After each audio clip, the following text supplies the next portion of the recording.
Nous sommes chez Mehdi Qotbi, dans sa demeure, magnifique demeure, une maison qui s'apparente plus à un musée qu'à une maison, mais c'est une maison de vie, c'est une maison où il y a un héritage extraordinaire, toute une histoire. Chaque objet ici a une histoire. Nous sommes avec Mehdi Qotbi, immense plasticien, un homme connu qu'on ne présente plus. D'abord, qui est Mehdi Qotbi? Je dirais que si je n'avais pas eu l'enfance que j'ai eue, le parcours que j'ai eu, peut-être je ne serais pas là aujourd'hui à me faire interviewer par un homme, un écrivain de qualité.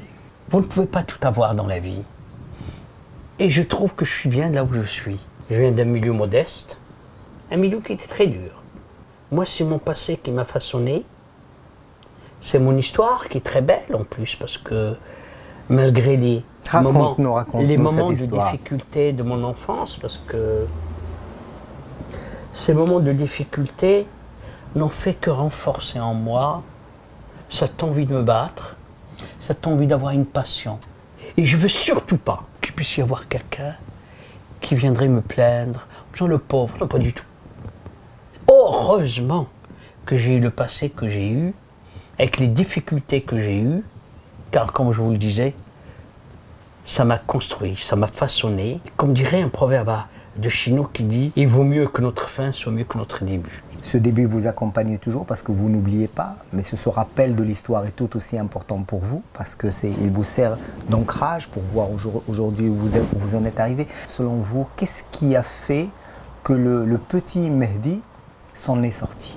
Je trouve toujours des gens qui sont là sur mon chemin pour pouvoir m'aider, me tendre la main pour avancer. Et je pense que pour moi, ça c'est essentiel ce point-là. Vous voyez par exemple dans la fonction que j'occupe aujourd'hui, j'ai des gens, une équipe magnifique d'ailleurs, à qui je tiens à rendre hommage et qui me suit parfois dans mes délires et ces délires deviennent réalité. C'est extraordinaire.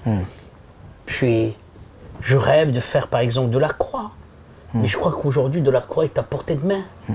C'est des délires comme ça.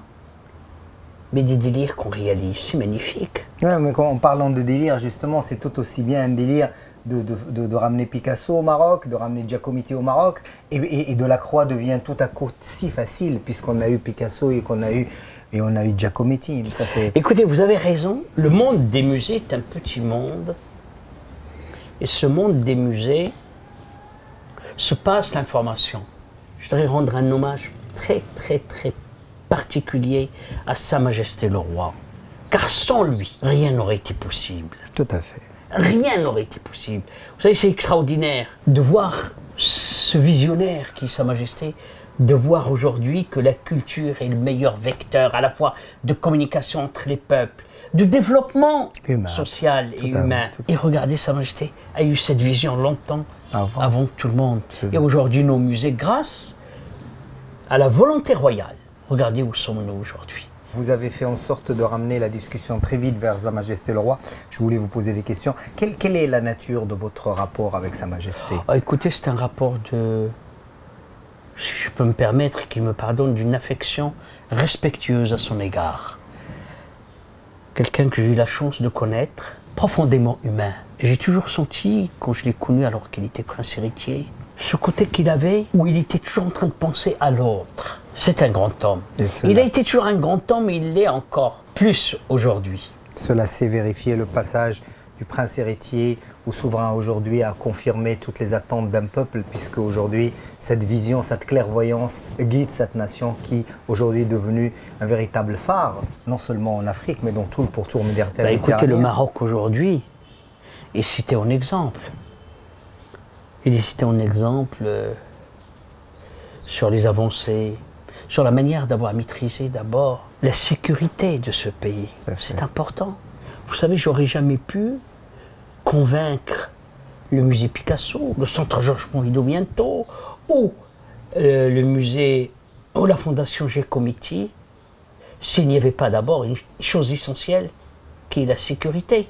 Aucune compagnie d'assurance n'aurait jamais accepté d'assurer des œuvres qui coûtent... c'est inimaginable ce que ça coûte. Tout à fait. S'il n'y avait pas une sécurité. Cette sécurité, on la doit aussi à les visions de Sa Majesté. Vous savez, quand vous regardez les avancées en ce qui concerne les droits de la femme, alors que partout, ça recule. Quand vous voyez les droits de l'homme, tout n'est pas parfait, je ne veux pas dire que tout est extraordinaire, mais ça avance. Tout à fait.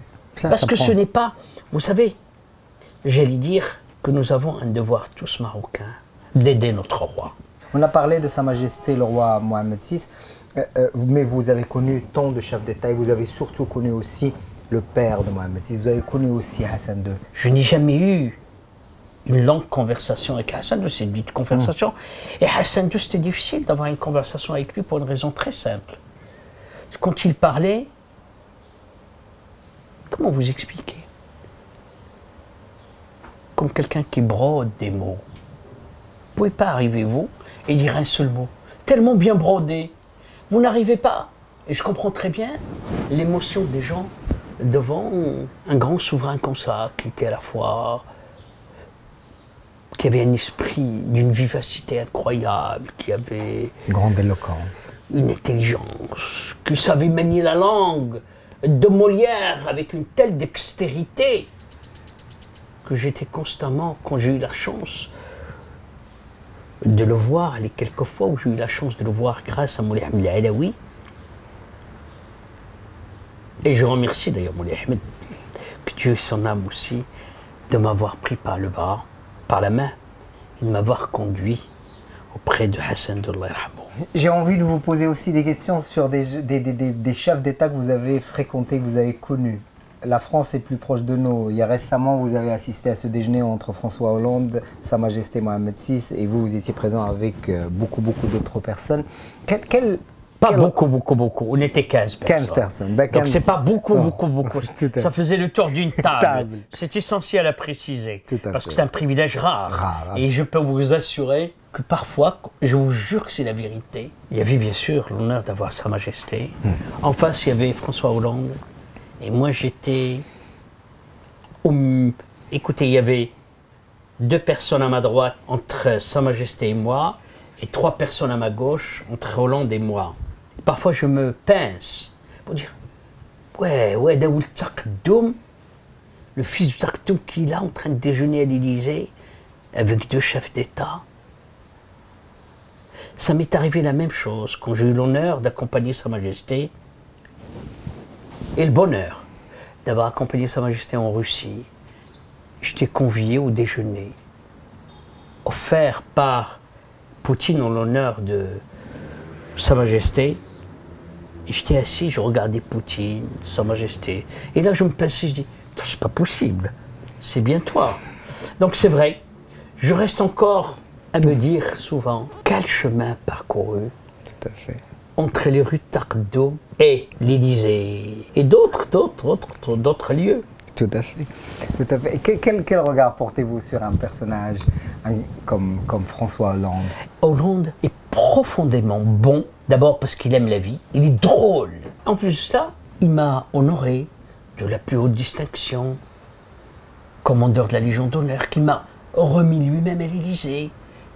Et tout cela pour rendre aussi hommage, à travers moi, au travail fait par Sa Majesté sur le plan culturel. J'imagine que c'est la même forme de tendresse et d'attirance qui anime votre relation à Jacques Chirac. Ah, écoutez, Jacques Chirac, c'est... Comme la vie parfois est dure. Il y a 2 ans, j'ai croisé Jacques Chirac dans la rue. J'étais assis dans un café, il rentrait pour prendre une bière. Il y avait Claude est venu m'embrasser et lui m'a dit « Bonjour monsieur ». Ça m'a interloqué parce qu'avant, il me disait « cher midi ». Et c'est un homme qui dégageait une humanité rare.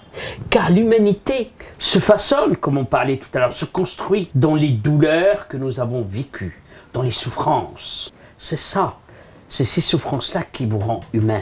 J'ai envie de vous poser une question sur quels sont les peintres majeurs marocains que vous aimez. Oh, écoutez, j'en aime beaucoup. La chance qui m'a été donnée, c'est que j'avais beaucoup d'amitié et d'affection avec Belkaya, Farid. Bon. Malgré un moment de froideur qu'on a eu. Mais on s'est revus, on a dîné et on a retrouvé l'amitié qui nous a toujours liés. Et alors Raja, son épouse, qui avait été la première À écrire sur vous. à avoir écrit sur moi. C'était en 86, dans la revue Kalima, qui était faite par notre ami Ayouch. Ayouch, voilà. Absolument. Que Ayouch avait vu mon travail dans une exposition, il avait tellement aimé qu'il avait demandé à Raja Ben Chemsi de faire. Belchamsi Belkayed de faire mon portrait. J'étais heureux. C'était la première fois qu'une revue pouvait faire quelque chose sur moi. C'était un bonheur parce que vous savez, Tout à fait. rien ne remplace son pays. Quel regard portez-vous sur cette ébullition dans les arts marocains aujourd'hui? Écoutez, Sa Majesté a insufflé réellement une sorte de dynamique, non pas dans la création, mais de donner aux artistes l'envie de créer chez eux. Car Sa Majesté est le premier collectionneur, celui qui a décidé, même quand il était prince héritier, quand il est devenu roi lui-même, devient un collectionneur extraordinaire. Là, les collectionneurs sont ceux qui encouragent l'artiste à pouvoir perpétuer, faire son travail. Aujourd'hui, beaucoup d'artistes marocains, beaucoup de gens ont des belles collections chez eux. Tout à fait. Et vous avez aujourd'hui des gens qui, pour leur maillage, ne demandent plus d'argenterie, mais ils demandent plutôt des tableaux d'artistes. C'est une évolution extraordinaire.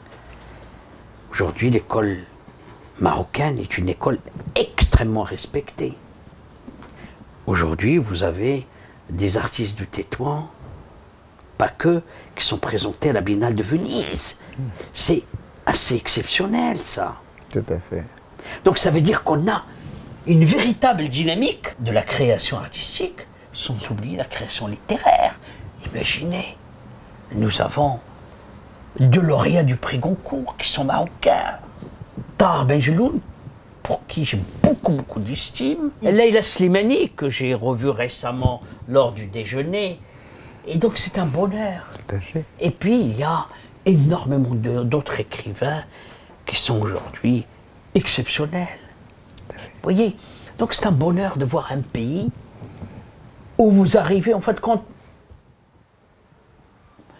mon rôle, je vous disais tout à l'heure, c'est celui d'appliquer les plans qui sont dessinés et pensés par Sa Majesté. Absolument. Et alors aujourd'hui, vous savez, quand vous avez cette chance d'exécuter ces beaux plans, parce que les plans de Sa Majesté sont magnifiques, j'étais heureux, l'autre jour, de voir que pour l'Expo Picasso, il y avait autant d'artistes qui étaient présents, Tout à fait. autant de galeristes. Imaginez, moi je me rappelle, il y a quelques années, il y avait quoi? 2 ou 3 galeries. Galerie, absolument. Aujourd'hui, regardez le nombre. Rien C'est qu'à extraordinaire. Casablanca, C'est merveilleux. Plus d'une vingtaine, Voilà. trentaine de galeries. Donc c'est qui magnifique.